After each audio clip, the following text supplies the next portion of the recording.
AMD rips a thread, Xbox pushes a dream, and we ask the question, is 400 million enough?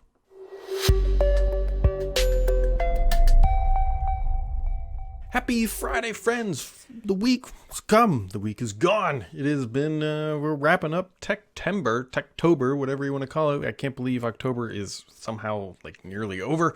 We've got Halloween. We've got spooky things on the horizon. We don't really have spooky things on the horizon. But there's obviously tech news. There's a lot of new chips coming out. Xbox pushed out a dream. And let's just dive in. Hopefully you had a wonderful week. Let's get started here. So Intel showed off their 14th gen processors recently. And all the benchmarks are showing that's roughly like a 6% gain. I think the bigger story here is that there really wasn't any NPU action, noise, or conversation at all. And that was kind of expected here with the upcoming like AI functionality. We're going to probably see some stuff from Qualcomm with their Snapdragon X next week because they've got their summit. I think it's out in Hawaii or something like that. And so Intel not doing that. And honestly, it just felt like a pretty ho-hum like rev, right? I mean, it's the same architecture. It's just a clock boost and like some more threads. Unless there's something obvious missing, it just kind of looks like, I don't know. It is what it is. Anyways, so AMD, I don't know if they knew this or not, but could not have timed their announcement any better. They announced these, and I shouldn't say bad boys and bad girls, whatever you want to call them. AMD is bringing back the Threadripper. Now, Threadripper is a high-end CPU, potentially the most cores ever on a CPU. I don't know if that's completely true because there's some crazy ones back in the day. But for a consumer PC and something that you can just go buy and plunk off the shelf and drop into a MOBO, AMD is bringing back Threadripper. Now, these things are not cheap. There's the 7000 series, and they're going to start at $1,500. That's a lot of money. But you can equip this with all the way up to 64 cores. 64 cores and 128 threads. Insane. I'm very curious what the power ratio is, how much wattage. I mean, are you going to need a nuclear reactor to run this kind of stuff? It doesn't matter. The reality here is that AMD is coming out swinging hard with these high-end chips, while Intel just announced their 14th gen, which don't look all that great. Now, that being said, Threadrippers are significantly more expensive than Intel. So you got to keep that in mind, that in some cases they're 3 times as much, but you're also getting a vastly superior chip. And these things will hit in November. And so again, Threadripper is back. Threadripper is alive and well, which is great for the hardcore enthusiasts, the people who need and demand the most highest level of performance. Go pick yourself up 7980X. Now, you're going to need a small fortune to do that, and you're probably going to need at least a 1,000-watt power supply, if not even more. Who knows? Good Lord. Pair that with like a 4090. Your lights are going to dim when that thing's running some blenders. But either way, this stuff is coming. I think it's fantastic. I love this super high-end stuff, even if it's not feasible or reasonable. I still have this weird desire to build a small form factor PC. I'm waiting for Windows 12 to drop, and we get the actual spec requirements for Windows 12, because my boxes are starting to age a little bit here. The box that I'm currently recording this on, which I might replace it, but it can only run Windows 10. And my primary device upstairs, it barely scraped by to get Windows 11. So I'm assuming that if Microsoft raises the bar at all for what Windows 12 requirements will be, I'm going to be out of luck and going to need a new device for my primary driver, which means this box would probably get retired or something like that, and I bring my Windows 11 box. That is all. It doesn't really matter.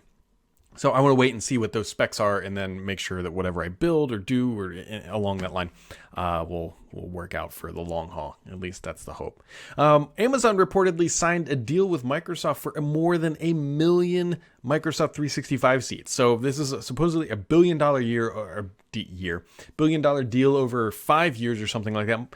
And that's significant. Now, I don't know if Microsoft / Amazon are ever going to announce this. I can't see Amazon announcing it because Amazon has their own, or had their own internal stuff called like Chime.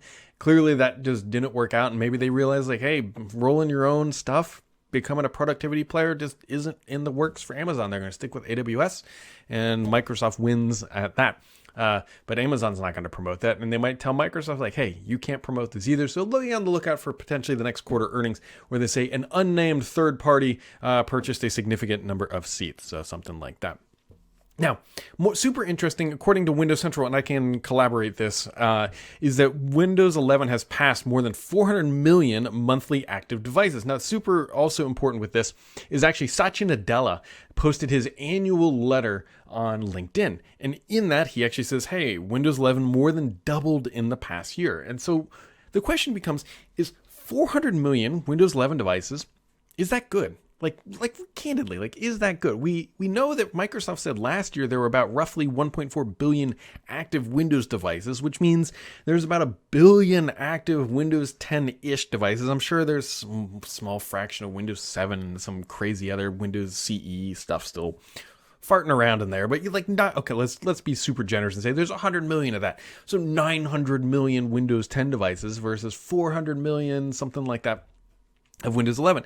Now, on one hand, 400 million, given the fact that Microsoft had to raise the bar for the hardware requirements, thus the reason why this box does not support Windows 11, is naturally going to limit what is going to happen to the upgrade rate, right? Now, we've also heard, realistically, if you go on any forum or Twitter, Reddit, whatever you want to look at, Facebook, I'm sure too, people are complaining like Microsoft's being real aggressive about trying to get people to upgrade to Windows 11. Now, I suspect that's going to continue to amplify in intensity here because, roughly speaking, assuming that Windows 12 would launch on a cadence similar to Windows 11 means we should be getting it about a year from now, something like that, which would give you basically a year of Windows 12 availability before the general support for Windows 10 would end. There'd be a year overlap there. What is Microsoft going to do? There's no way that all of the outstanding Windows 10 devices are going to upgrade to Windows 11 because, the device I'm using right now quite literally is blocked. So what happens to this box that I am recording on? What happens to it? It's still going to continue to run and function. Obviously, I'm not going to get updates. Microsoft's going to find itself in a precarious position where they've got this outgoing OS that they can't get enough people off of. They might just say, good luck, have fun, we'll catch you later. Are they going to charge consumers like myself for support? We don't know. We don't know. This is a super interesting. Are they going to extend support? Are they just going to say, screw it, Windows is Windows, we'll continue to press updates for everybody, and that's just the way it is. You don't have to move. Microsoft is in the business of making money. I can't see them doing that for consumers because at the end of the day, they want you to buy hardware. HP, Lenovo, Dell, they all want desperately these billion roughly-ish devices, 900 million, whatever number you want, to move, to upgrade. They want that to happen. And so there's a big economic incentive for that to happen. I don't know what happened. I don't know what's going to happen. I believe the numbers are actually going to be worse than Windows 7. Remember, or XP to 7, right? All that stuff. Everybody clinging on to XP because they didn't want to upgrade because it was such a fiasco. Now, granted, the migrations from 10 to 12 or 10 to 11 are much less severe and much less cumbersome than what XP to 7 was. But the point being that the number of outstanding devices that are unsupported is pretty significant. And coupled to that, and I have to think that these things are related. I really do.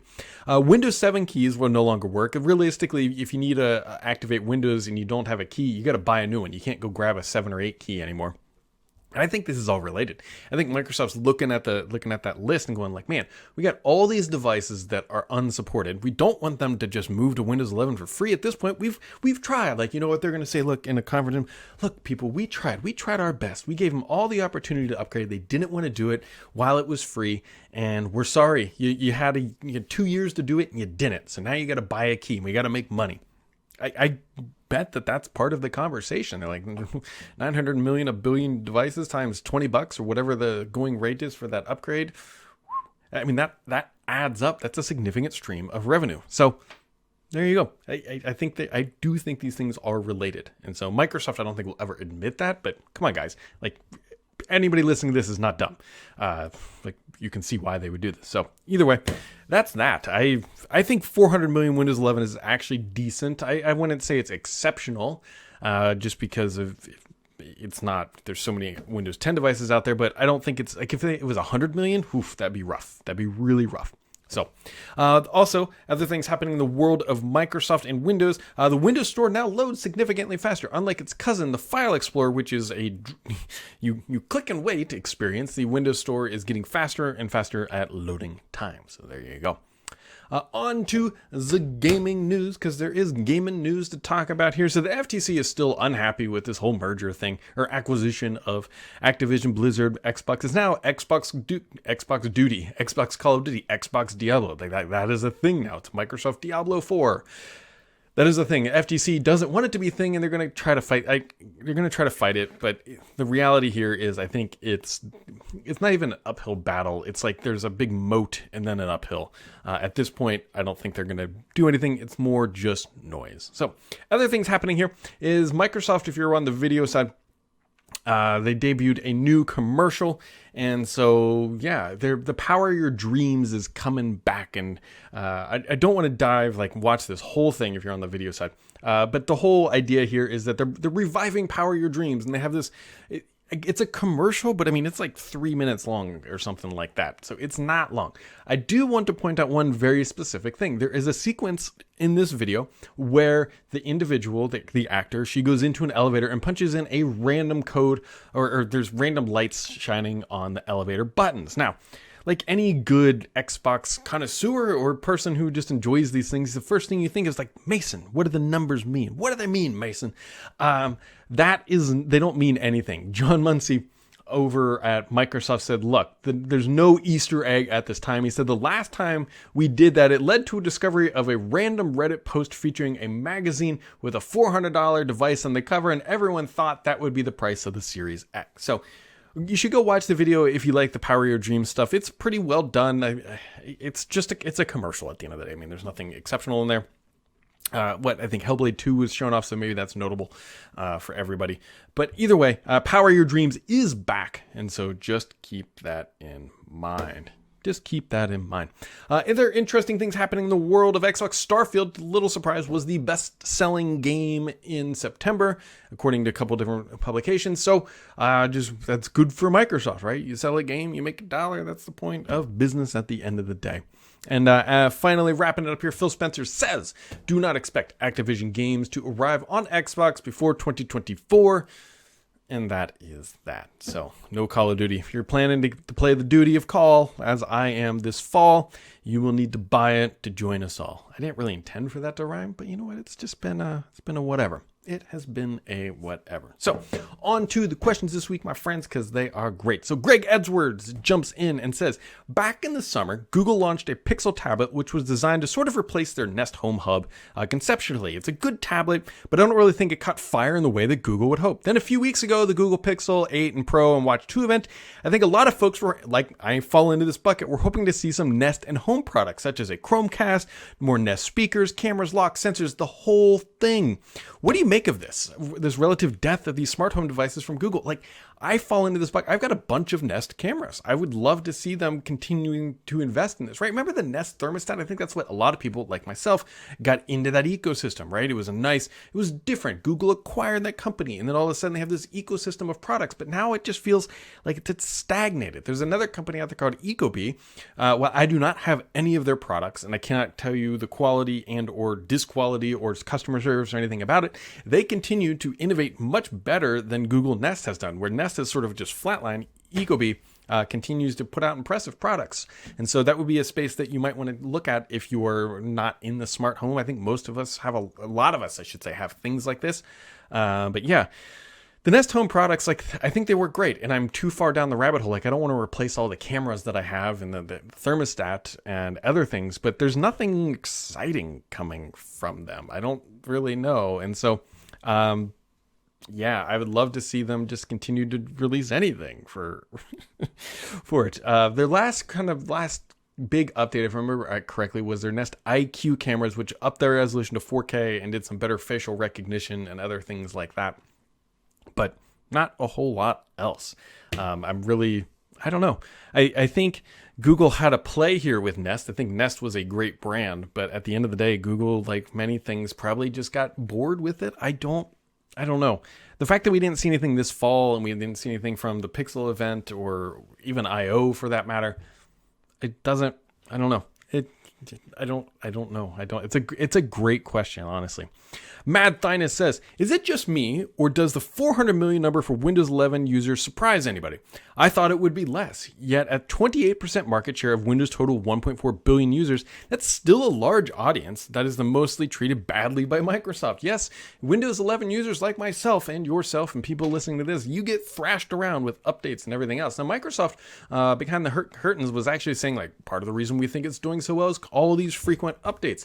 I don't know if I agree with that. That's a, you can do whatever you want. Apparently, the 400 million numbers is actually trending higher than Microsoft was expecting at this time. So there is some validity to that.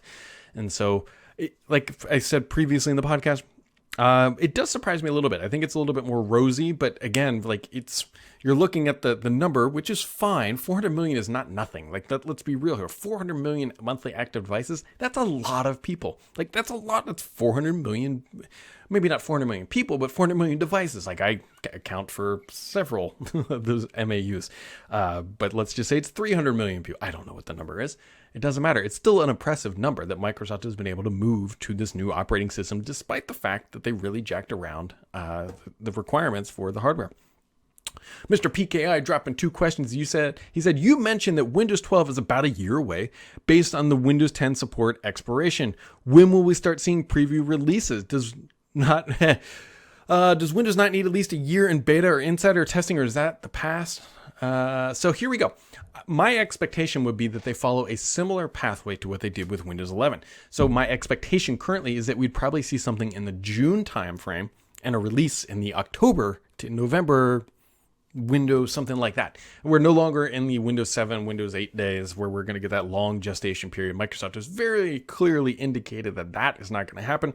I also think that because Windows 12 is really the basis of it is the Canary build that we're seeing out in the world right now. Maybe Microsoft is getting that longer gestational period because, like, look, these things are already hitting the Canary build, at least in some capacity. So it's not it's not like the old days where it's like, here's the cleaver, boom, and then all these features. Like, it's really just a blended reality of what Windows is. It's this continuously evolving thing. And what's the difference between the two? It'll probably be some UI functionality and potentially hardware limitations that we may or may not know about. So yeah, I would expect June. Probably maybe we'll get a tease of it at Build. That would be a reasonable time. Build happens in May, gets announced in June or released in June, and then we're off to the races just like last time. Mr. PKI's second question, he says, what is all this noise at the Windows MVP being canceled? So there was a Windows Insider MVP program, and apparently it has gone the way of the dodo. Now, those people who were in that program apparently are given an opportunity to go into the proper MVP program. I am not an Insider MVP nor an MVP, and so I can't give you the full details about like what you could migrate to, but being an Microsoft MVP is a relatively big deal. It's a good accolade to have, especially if you're in the IT space, but the MVP Insider program is finito. So, yeah. And Sarah Duguay, I think is how you pronounce her name. When is the next big update due for Start 11? So, okay. So, I full transparency, when I work at the company, I lead the team that builds Start 11, which is a start menu replacement. I think it's awesome. I think it's fantastic. We are on the cusp of announcing our biggest update for the product, potentially ever, other than maybe the announcement of bringing Start 8 to market many, many years ago. This is a very big update. New features are coming. A lot of new features, actually. I think, yeah, at least around a dozen or so, I think, at the end of the day. I don't want to say when I think it's going to hit the market because we're still in the bug testing and smashing phase. I'm running it on this box right now that I'm looking at. We should be announced and hopefully available before the end of the month. That is what my team is pushing towards, and I think we should be able to hit that. And so I'm super excited about this. I'll do some talking about it and building apps for Windows and being grateful enough to be in a position where I can help. Like if there's something about Windows I don't like, I can go to the team and be like, how do we fix this? And that is what we are doing with Start the next version of it. So I almost said the name. You almost got me there. So there you go. That wraps it up for this week, my friends. That wraps it up. It's been a good day. Been a good day. Oh, speaking of a good day or good week, I should say. My company also released Starhawk released Galactic Civilization 4. You can find it now. That is available on Steam. I did some beta testing and gave them some feedback. That is not my team. That's the other side of the company. But I do get to see a lot of game dev from my position at the company, which is super cool to see. I'll link that down in the description below. And as always, my friends, thanks for tuning in and keep it subscribed here because the only BS on this channel is me.